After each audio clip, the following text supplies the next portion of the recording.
Good morning guys. I hope आप सब ठीक होंगे। तो गाइस आप देख सकते हो आज बहुत धूप है और बादल भी छाए हुए हैं।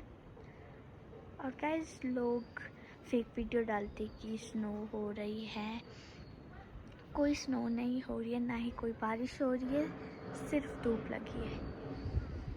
आप देख सकते हो धूप लगी है बहुत। तो गाइस इस वीडियो को ज़्यादा से ज़्यादा लाइक, सब्सक्राइब और शेयर ज़रूर करना। बाय गाइस, हम मिलते हैं नेक्स्ट ब्लॉग में।